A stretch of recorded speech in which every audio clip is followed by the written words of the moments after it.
And in today's video, we will see how to fix the Virgin Media router flashing green light. Restore internet connection fast. Fix 1. Wait for the hub to finish booting. If you have just powered on or restart the router, so wait 10 to 15 minutes.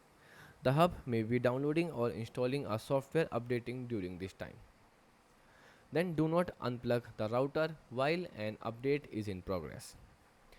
So fix 2. Check the coaxial and power cable.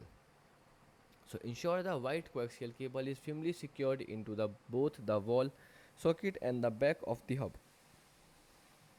Now check for the power cable if securely connected. Then inspect the cable for any damage or loose connection.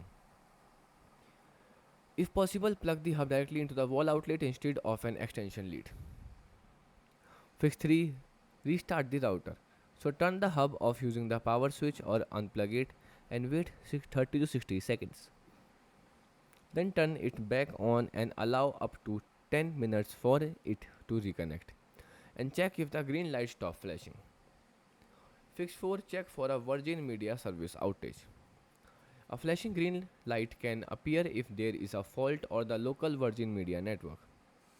So check your area for a service issues using a Virgin Media service status tool. If an outage is reported, wait until the service is restored. Fix 5. Factory reset the hub. If the router remains stuck flashing green, keep the hub powered on. Press and hold the reset button with a paperclip for 10 to 15 seconds. Release the buttons and wait up to 10 minutes. For the hub to reboot, you will need to reconnect your device to Wi-Fi if settings are restored to default. The fix 6. Check if the hub needs activation. So wait for activation to complete if it's still within the installation window. If it never complete, contact Virgin Media to activate the hub or arrange an engineering visit. Goodbye and thanks for watching.